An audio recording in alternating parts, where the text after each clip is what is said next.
Tomorrow we'll finally see episode 3, and I'd like to start our final glimpse with Zooble. So everyone knows Zooble won't be taking part in the new adventure, but she's still going to play a big role in the upcoming episode. She's getting her own therapy session with Cain, and I want to break down what they're going to talk about and how it all might play out. But first, let's take a look back at what's been happening with Zooble in the pilot and episode 2. Zooble's first meeting with Pomni was pretty icy, and even then, Zooble came off a bit rude. Don't exactly... You can't. What? Shut up, Jax. But yeah, he's right. Welcome to your new home. And your new body. A new home? What do you mean? As time went on, her character started to unfold more. Her interactions with Jax showed that Zooble's a strong, independent character who won't let anyone mess with her or make fun of her. What exit? If there was a way to leave, I'm pretty sure we'd have all left by now. Yeah, what are you talking about? We also know a lot about her ongoing beef with Cain because she keeps refusing to join the adventures. This started back in the pilot. What? No, God! I don't want an in-house adventure. Don't worry, Zooble. I'll make it something unobtrusive that you can still choose to not get involved with. And carried on through episode 2. Zooble, wait! I'm testing out a new AI in this one. It should be 57 times more immersive. Ooh, a new AI. You don't want to mess with the new AI, Zooby? Yeah, no. Oh, sounds fun. What do you think, Pomni? No matter how much Cain tried to convince her, Zooble always stayed distant and wouldn't get involved with the group. This straightforward, kinda harsh attitude is a huge part of her personality, and we've seen it in a few different scenes. Man, I can't believe Kaufmo just gave up like that. I mean, no offense, Kinger, but I always thought you would be next. Thank you. Guess it just goes to show you can't rely on Kinger for anything. At this point, it's clear that Zooble is a bit rough around the edges, blunt, and honestly kind of confused about herself. She doesn't show much compassion for others, and that was true right up until the last scene in episode 2. Got everything ready. Hey, you at least want to join us for Kaufmo's funeral? We like to have a little funeral service to remember the people who abstract. This one just got pushed around a bit with your arrival and everything. It's the least we can do to honor their memory. Given all of that, Cain realized after that scene that Zooble still has a shot at being saved and brought back to a better state of mind. But he chose a pretty tough approach, forcing her into therapy. During their chat, Zooble will open up about her frustrations with living in the digital circus. She'll talk about how much she hates all these dumb adventures and doesn't enjoy hanging out with the others, but she's also curious why everyone else seems fine with it and why they all interact. We'll find out that Zooble actually does want to change, but to do that, she needs to figure out who she is and why she's in the amazing digital circus in the first place. And honestly, I think Cain will be happy to help her work through all that. But let's not forget, Cain isn't the most stable character. Some of the things Zooble says might trigger some weird reactions from him, and he might say something harsh to Zooble, which will obviously make her snap back at him like she always does. In the end, though, they'll probably come to some sort of agreement, and we'll finally get to learn who Zooble really is. And I've got some more leaks to talk about that reveal a little something about the new episode. Let's dive into those next. Another teaser just dropped on Glitch's Twitter, and what they showed us is seriously wild. We see all the characters, but they're looking a little strange. We've already seen Pomni's look in that mini-game on Wacky Watch, but it's going to be really interesting to talk about the others. All their heads are mounted like trophies in someone's mansion, and the most shocking one is definitely Zooble. Instead of the usual parts, we see moose antlers and a ripped-out eye. Kinger finally has visible eye sockets, and Gangle's mask shows a new expression, though she's probably not too happy about it. Ragatha, on the other hand, has one of the creepiest looks of them all, and most fans would agree. And Jax?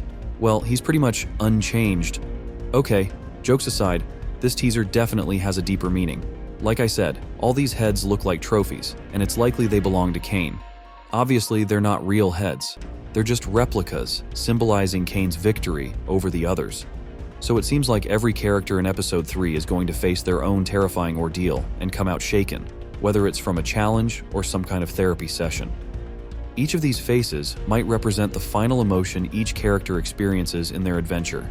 Zooble might discover the truth. Kinger, Pomni, and Gangle will witness something that changes them forever.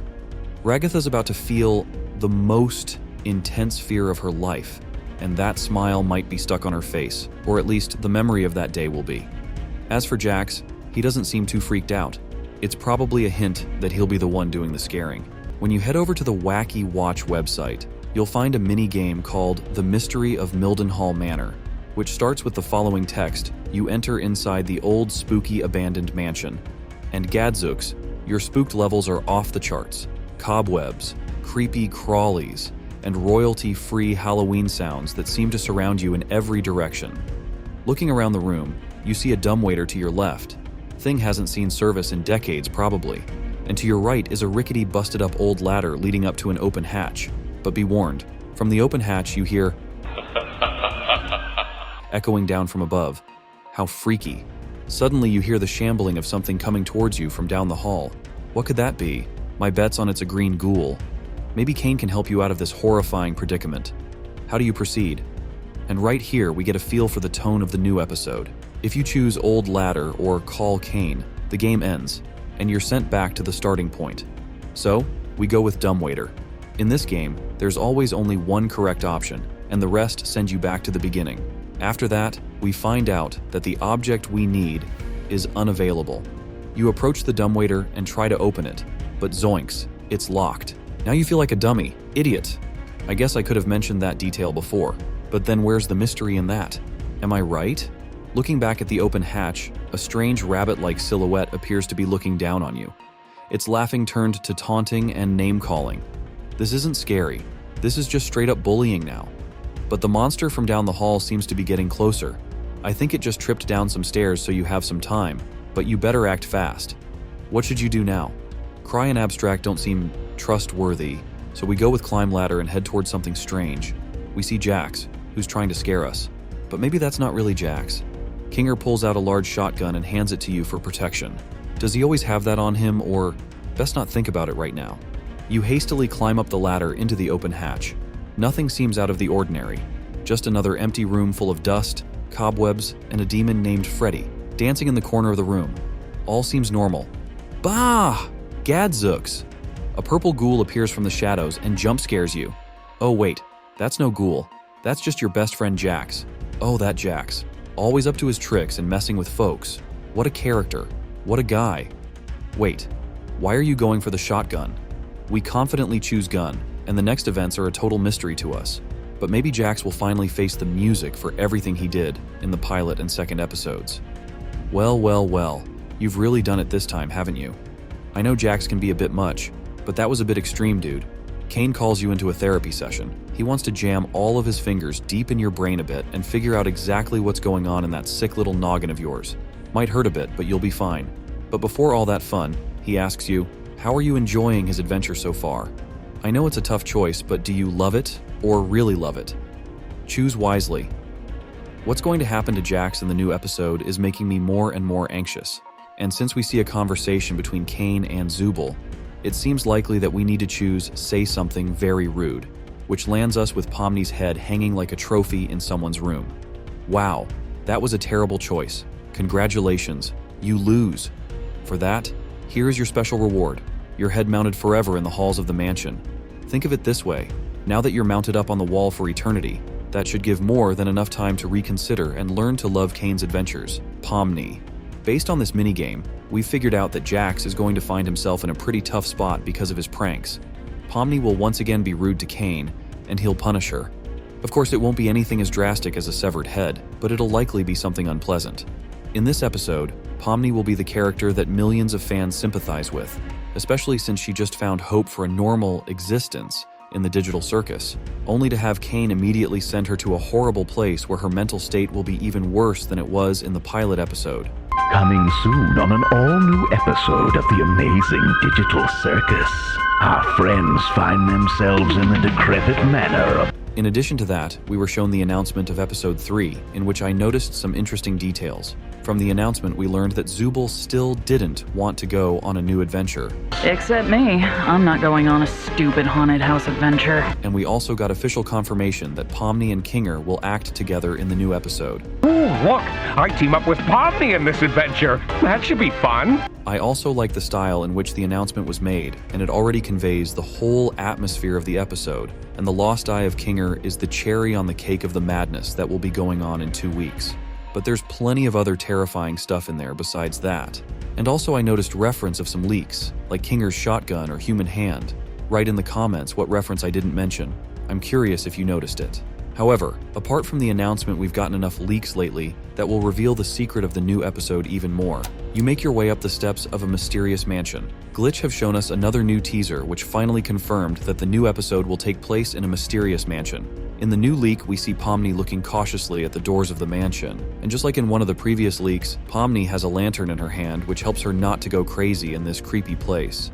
And even though we see a similar scene in the previous leak, it refers us to a very different room of the mansion, which I'll tell you about today. I found it strange why Pomni is standing alone in this teaser, and in the other one together with Kinger. I think that as in all previous adventures, they will split into 2 groups, and just Pomni and Kinger will be in the same group. And since Goose has already revealed that the new episode will not only be about Zooble, but also about Kinger, we will have 2 completely different stories in one episode. As I said, Pomni is standing alone near the entrance, which means that the others are already inside, and this strange leak with the lantern confirms it. At first glance, it may seem that there is nothing particularly interesting in this leak, until we change some settings and notice 2 eyes that are hiding behind the lantern. If you look closely, it's easy to see that it's Kinger, and most likely Pomni was in some room where the Chess King was hiding. I also visited the slightly weird site Wacky Watch, where Glitch publishes weird leaks like Pomni sleeping, or the last seconds of Gummy Goo, and this time we saw 2 characters looking for something in total darkness, and even the smallest Digital Circus fan would guess it's Kinger and Pomni.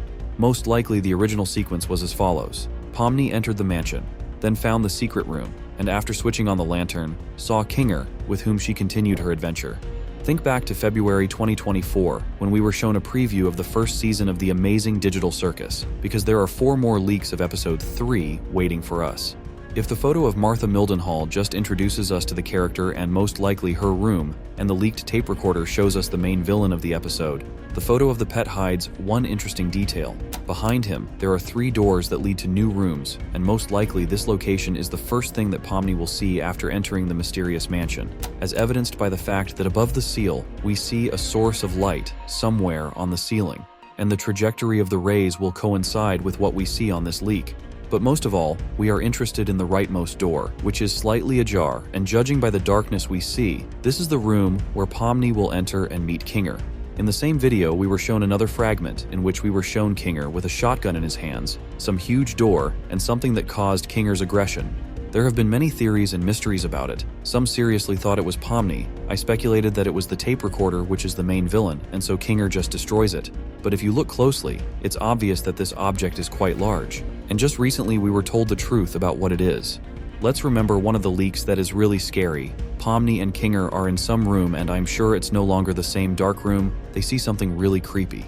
There's a huge, disgusting human hand reaching out to them that's ready to kill them at that very moment. And as we remember from the second episode, you can always find a gun somewhere, as it was with Jax and Shotgun. In episode 3, Goose decided to add Shotgun again, but its happy owner was Kinger. Perhaps he shot off one of Fingers so he could save the lives of 2 characters. But do not immediately cancel the other versions, because it is quite possible that it is Tape Recorder or a new unnamed villain. Gooseworx also showed a post on Tumblr in which she said that the new episode will still be her favorite, but it won't be as dark as most fans think. The 3rd episode of the amazing Digital Circus is getting closer, and we now have a ton of info about the upcoming events and characters.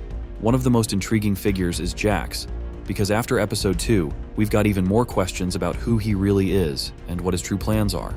Well, maybe there'll be blood, death, and violence in the next adventure. Ha ha ha ha, how wholesome. Ever since the pilot episode, we've known Jax as the guy who shows zero remorse or empathy toward others. Kane, is this one of your NPCs or is this a new sucker? Because if it's a new character, we're gonna have to redo this whole theme song. I'm not doing that again. What exit? If there was a way to leave, I'm pretty sure we'd have all left by now. Yeah, what are you talking about? Oh no, they killed Zooble.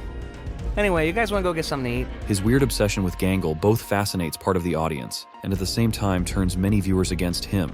They broke my comedy mask. So, Kane, we having a new adventure today for the newbie or what? Here's another great example. What's happening? It's just Kaufmo. Don't worry about it. Kaufmo abstracted? Nah, he's fine. You're right! How are are we gonna get out of here? Guys, over there. Ladies first. No, wait, why would I say that? Episode 2 continued his story, and by the end, we saw that deep down, Jax actually feels something about the fact that he doesn't have any real friends in the digital circus. And recently, we've gotten more glimpses of Jax in Episode 3, and these leaks really make you think. From the very first scenes, it's clear Jax isn't changing at all and will stay the same as ever, always the most proactive among everyone. But his energy is still directed towards self-gratification, not helping others. And as we know, Jax's only true desire is chaos. I'm sure it was no easy task. You have no idea. Farewell, brave knights. Have fun executing that bandit fella. Yes, that is what we're doing. Oh, hey, maybe I didn't leave the gate unlocked for nothing after all. What? I thought he was dead. You still did that? Okay, wait. You did what now? Well, love to help you again sometime. Bye! We all remember how Pomni was super anxious about everything happening in the digital circus, and only now is her life starting to somewhat calm down. But that's the last thing that makes Jax happy. Quite the opposite.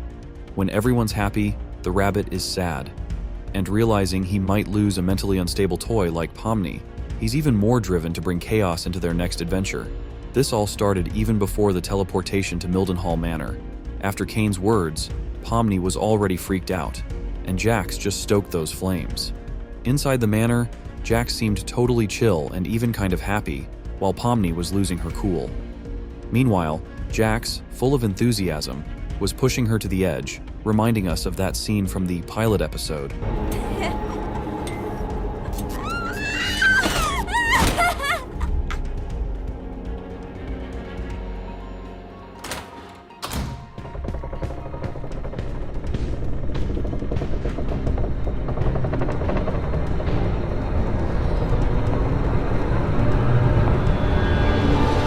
But the really interesting stuff comes from the minigame.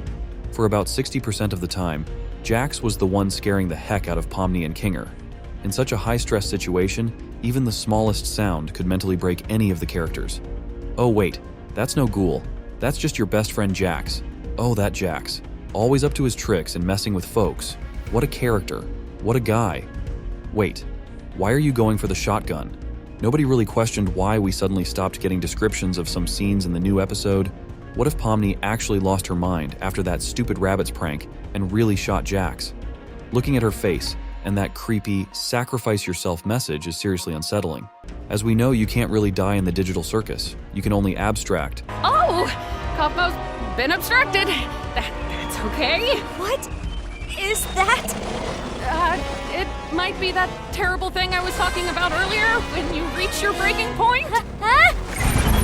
Okay, wait. Maybe there's still time to fix him if we get Kane.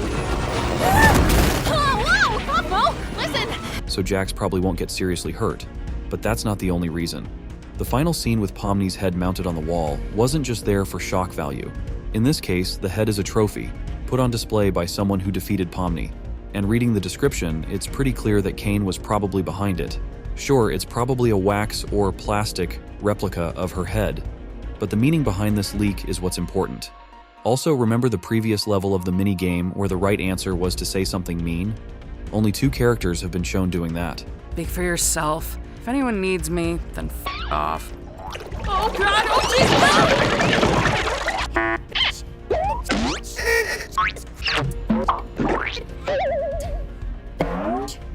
Oh my god. Well, how do I, And maybe the conversation between Kane and Zooble was hinting that Pomni was supposed to be there. And again, this all ties back to Jax, who is the key element in this puzzle. He's the one driving the other characters to madness. He's like the puppet master, trying to control everyone and get involved in every interesting situation in the digital circus and Kane's adventures. The perfect example of this is that scene from episode 2. All right, Gangle, when we catch up to him, I'll jump over, crawl inside, and shoot him repeatedly until they're unrecognizable. I feel like that violates some kind of convention. You're violating my ears with your clapback. Get driving, driver. So, Pomni, I'm sure there's some way you could help out here. Maybe when we catch up to them, we could... Gotta be assertive. Like this! Hey! Jax! Here's another scene featuring this crazy rabbit and his proclivities. Hey, Gangle. We should ram into him. What? You should not ram them. Pomni's still on board. Do it. It'll be epic. Why are there so many knives back here? Do it, or I'll tell Ragatha about the figurine thing. After all that explanation, it's time to reveal Jax's main mission in the 3rd episode and uncover one of his small secrets. We all know Jax loves violence, but I don't think he really wants to be that way. We need to go back to Kane, who, while he may seem insane, isn't actually trying to cause physical harm to the characters. His main goal is to provide maximum entertainment for everyone, and to do that, he needs Jax to bring chaos into the otherwise calm adventures. Jax knows that nothing truly terrible can happen to them, so he behaves in ways that genuinely terrify the others. Jax is essentially a puppet controlled by Kane, doing everything he can to please his boss. But there's also a darker theory. In the digital circus, one of the residents is destined to become an abstracted monster after a certain period of time, and Kane knows this. To avoid driving the residents mad himself, Kane hired Jax, giving him a guarantee of survival and possibly even freedom in the future, as long as he helps push characters toward abstraction. For a long time, his main target was Gangle, but after Pomni showed up, everything changed.